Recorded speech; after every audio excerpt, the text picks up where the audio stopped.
আমার মনে হয় কালামানি করে দেখি আমার ওইটা মনে পড়ছে, দেখ কেমন লাগে। 116 জনের তালিকা করবি কর। এখন জালেমদের তালিকা এভাবে 116 না, 1628 জন জালেমের তালিকা মোড়ে মোড়ে টাঙিয়ে রাখা লাগবে, দেখলেই কুকুরের মতো দেখাতে হবে। এগুলো সমাজের ক্যান্সার। হযরত নূহ দোয়া করেছিলেন, লা তাদার আলাল আরদি মিনাল কাফিরিনা দাজ্জারা। এ আল্লাহ, এদের আন্ডা বাচ্চা পর্যন্ত জমিনে না থাকে, কারণ ও থেকে যেটা জন্মাবে ওটা আরো বড় হারামি হবে। জালেমের দোষ হচ্ছে আরো বড় হারামি হয়। কয়েকদিন আগে একটা ভিডিও দেখেননি? আপা ঘাবড়াবেন না, আপনি ঘাবড়ালে নরম হয়ে যায়। কত বড় জালেম, কত পালিয়ে বেঁচেছে, আর এখান থেকে ভয় দেখার সাহস করে আছে যে আপনি ঘাবড়ালে আমরা নরম হয়ে যায়। তারপরের দিন আমরা ধরি এমন পিটানো পেটিয়েছে প্রশাসন, নরম হয়ে গেছে। কালামানিকের তো জিনিস উড়ে গেছে, আর ওর মাজা মাজা সব শেষ। বহু মানুষকে এভাবে কষ্ট দিয়েছে। ভাই না কতম ফাআকিবু বিমিসলি মা ওয়াকাতুম বি। যতটুকু করেছিলে যত অতটুকু আমরা করি, নিঃশ্বাস ফেলার সময় পাবে না। হাজার হাজার মানুষ এই 17 বছর ঘরে থাকতে পারে না। কি করেছ টের পাচ্ছ? কোন দল বলে খুঁজে পায় না, বলে কি করলাম এত যে আমার কুকুরের মতো পালানো লাগলো। ওনার ছেলে আজকে স্ট্যাটাস দিয়েছে একটা, বাংলাদেশের মানুষ এরকম যে আমার মা কুকুরের মতো পালিয়ে গেল, এইটা বলছে। ও লজ্জা আছে?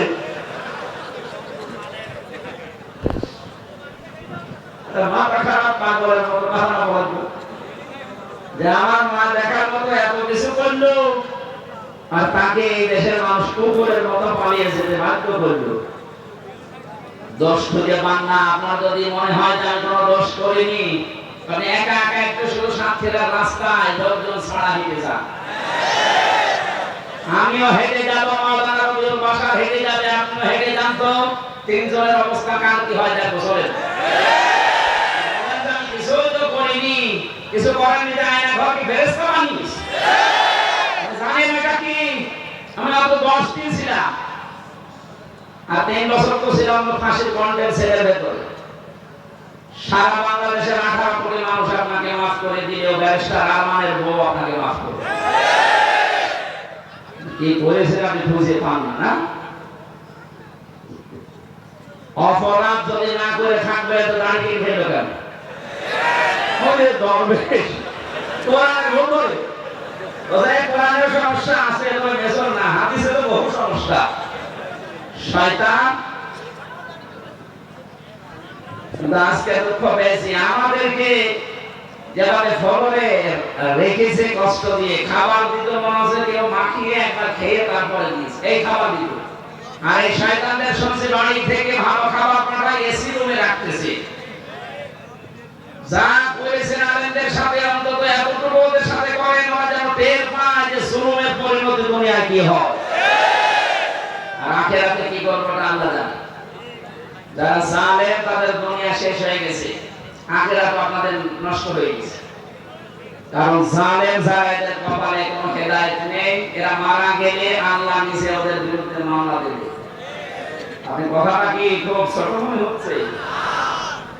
কোরআনে কারীম জানিয়েছে, ইন্নামাস সাবিলু আলাল্লাযিনা ইয়াযলিমুনান নাস, ইলা আখির আয়াত। সূরা শুরা 42 নম্বর আয়াতের প্রথম অংশে আছে, আল্লাহ পাক বলেন, অবশ্যই আমি মামলা দায়ের করব এই পৃথিবীর ময়দানে যারা মানুষের উপরে জুলুম করছে, করবে। আমি শব্দটা আমি চেষ্টা করেছিলাম, আল্লাহ দেখে কেন করছে করবে দিবেন, খালি করছে দিয়ে। সাল্লাল্লাহু আলাইহি ওয়া আলা আলিহি ওয়া আসহাবিহি ওয়া আতবাইহি আজমাইন।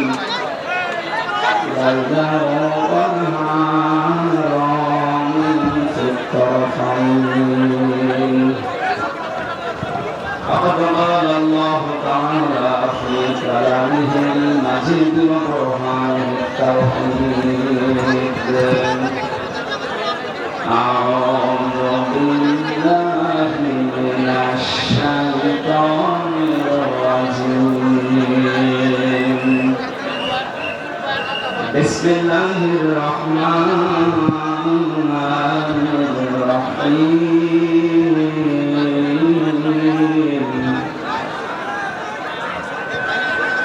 ومن يعتصم بالله فقد هدي إلى صراط مستقيم يا أيها الذين آمنوا اتقوا الله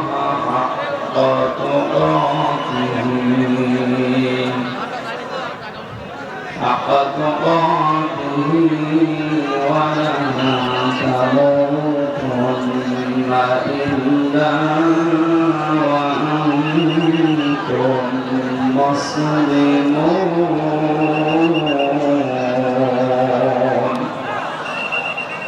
صدقت يا ربنا اللهم صل على سيدنا مولانا محمد وعلى آل سيدنا مولانا محمد الحمد لله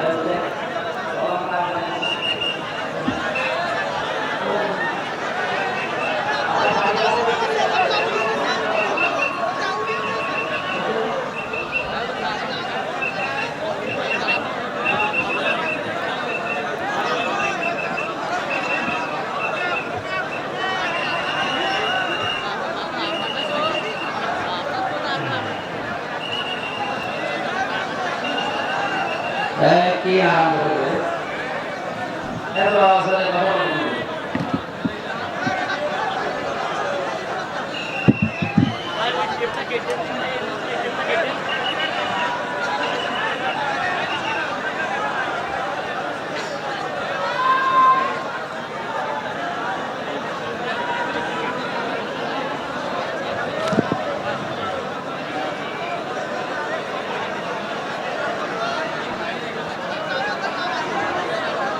কথা এইভাবে বললে আমাদের দিন শুনতাম কি গরমে মানুষ বসে আছে আর এখনো কথা বলছে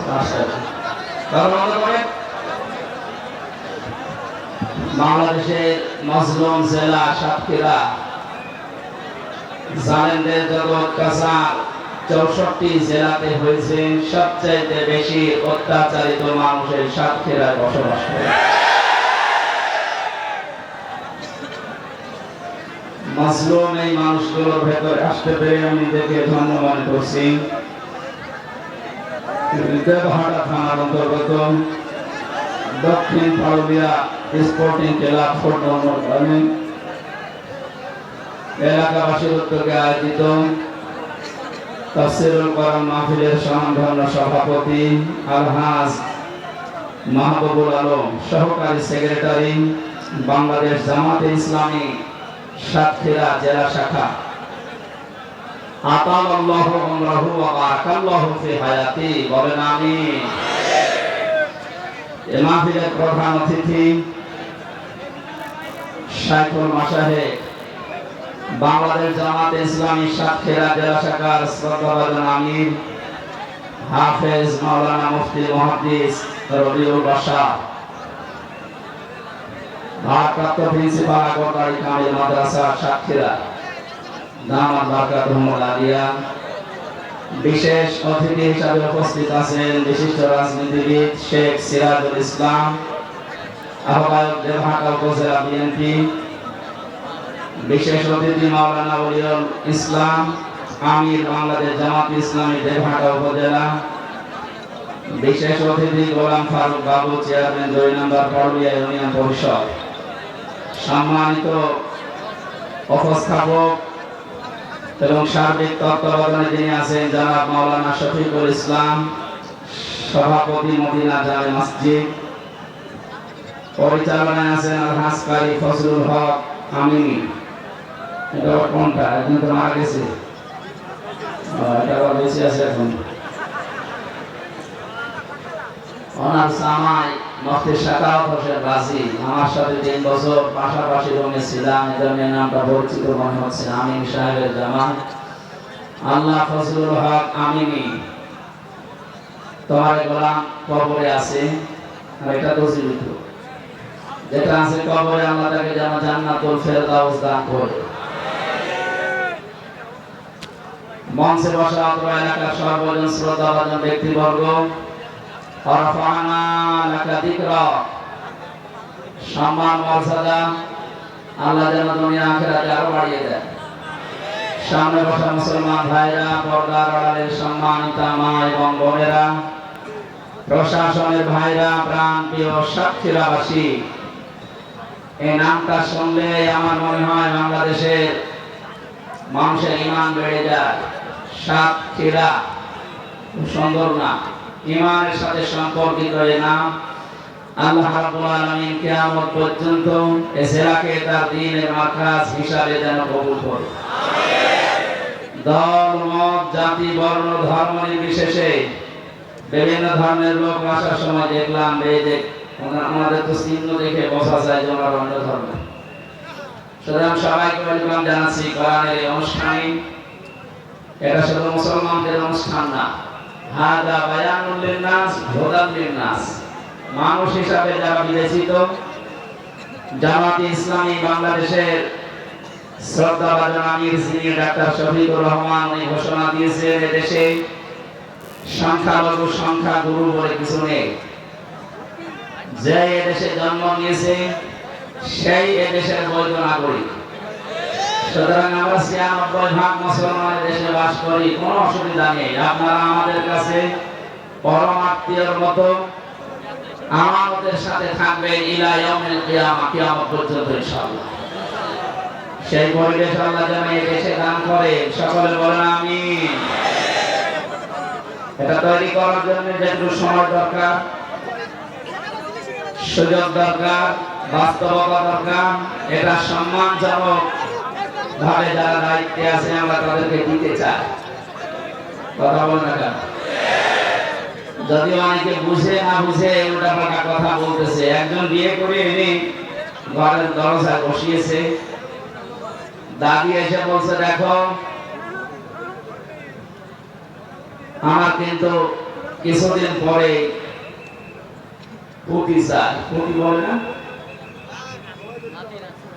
এসব পর শাশুড়ি এসে বলছে বৌমা খুব আদর করে ছেলে বিয়ে দিয়েছি, আমার এক্ষুনি নাতি চাই।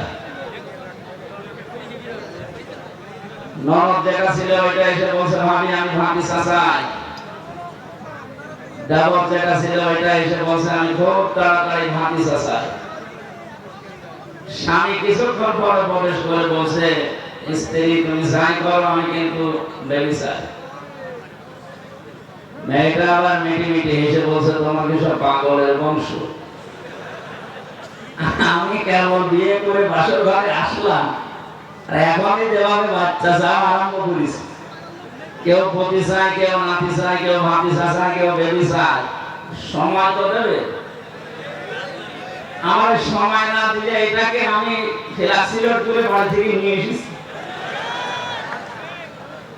আমাদের যে অবস্থা চলছে আমাদের কিছুদিন সময় দেন, 10 মাস 10 দিন যা, এরপরে তোমাদেরকে বেবি ভাতিজা পুতি নাতি যা লাগে সব আমি দেব। আমাদের অবস্থা তো এই 17